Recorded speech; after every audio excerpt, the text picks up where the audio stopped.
I received the news early this morning, and I must say I was stunned. I was stunned to receive the news that Pope Benedict XVI has chosen to step aside and step down from his office as the Pope in order to make room for someone perhaps with more energy and health for the future. I was saddened, I must confess. I have a very great affection for Pope Benedict XVI. In fact, the pectoral cross I'm wearing today is the pectoral cross he gave me just this last February during our ad limina visit to Rome. So I will treasure this. But I think the Holy Father, he recognizes that his physical strength and health of mind and body, as he himself said, is declining, and he's experienced a more rapid decline perhaps in the last few months. And his love for the Church outweighs his own concern for himself. And I think it's really quite honestly a very humble move on his part to recognize this and for the good of the Church to step down so that someone that perhaps has better health and more energy for the job can take over. So I'm sad very much for him and for the Church, but I'm hopeful that the Holy Spirit will raise up a shepherd after the likeness of his own Sacred Heart.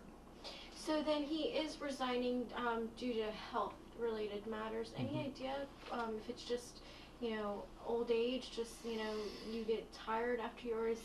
Yeah, I don't have any inside information as to any other health issues that the Holy Father might have. I presume, and I take him at his word, that as he has aged, his strength of mind and of body have just declined. I have watched him in the last few months on film from various ceremonies at the Vatican, and I've noticed a certain growing weakness in him. He seems to need a lot more assistance walking and going up and down stairs. I just presume, everybody ages differently, and perhaps somebody else at 85 might still be very vigorous, whereas apparently he's becoming more and more frail, and he just recognizes that he's not up to the demands of such a high office, and so for the good of the Church he steps aside. How do you think the rest of the world took the news today? I mean, he mentioned a couple times that he was considering it, but nobody really expected it to be this fast. Yes, I myself had read where he had commented in the past that if it ever got to the point where he felt that he could no longer fulfill the demands of the ministry to be the Pope, that he would step aside and resign. I don't think any of us really expected it to happen, certainly not this soon. So I think most of the Catholic world and the world in general is probably, as I am today, very surprised at this move. What's next? I mean, his official resignation is February 28th, I believe. What happens afterwards? Yes, as of February 28th, I think he said 8 o'clock Rome time, the seat of Peter, as we say, the papacy becomes vacant. And at that point, the cardinals of the Church from all over the world will gather in conclave, we call it, and they will elect the next pope. They will elect his successor. Normally, this happens at the death of a pope. And usually after the funeral of the pope, the cardinals will gather. And so they're usually, there's often, most of the time, is not a lot of time to plan for such an event. The fact that he is giving church notice, if you will, a couple of weeks out from his resignation, gives the Church even now the ability to begin to plan for that conclave. I would expect that the cardinals would gather very shortly after February 28th, sometime in early March, to go into conclave to elect the new pope. I would think that certainly by the end of March, but perhaps even by the middle of March, who knows, we could have a new pope. And a little side question for my knowledge, because I'm not quite clear on the process of electing a new pope. Does it come from cardinals around the world, or, I mean, what's... Well, technically, any man could be elected pope. Any Catholic man, any baptized Catholic man could be elected pope. Technically, that's the case. Practically, certainly in recent history, for the last few hundred years at least, the Pope is normally elected from among one of the cardinals of the Church. So it could be any of the cardinals throughout Europe, through even an American. It could be someone from, some are speculating, it could be we could have an African pope. It could be any cardinal from anywhere in the world that was most likely to be elected the next pope.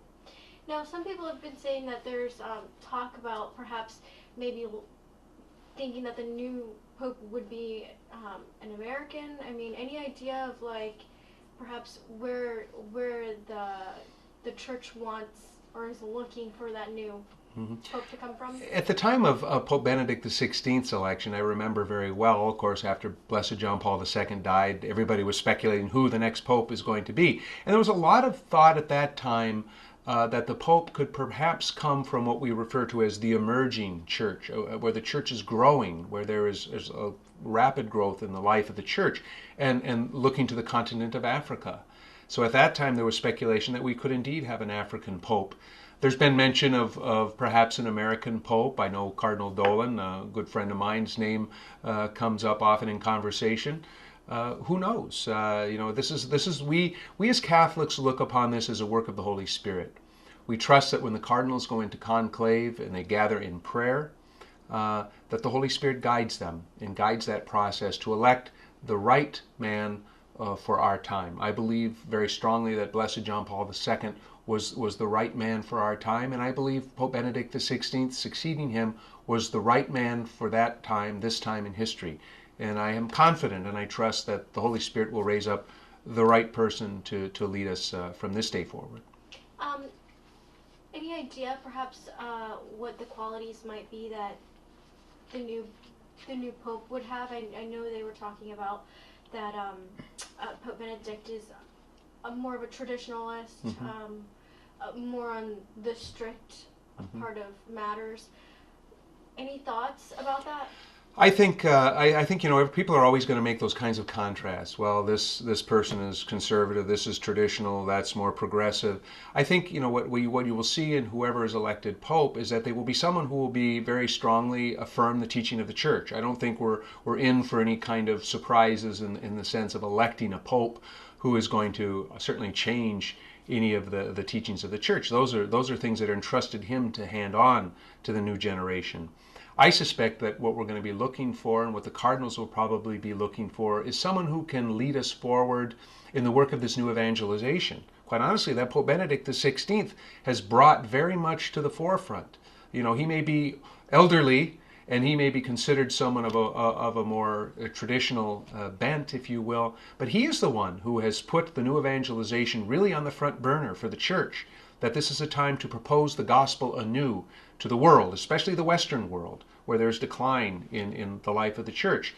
So I think that we will see a pope elected who is seen as someone who can carry forward the great work of the new evangelization.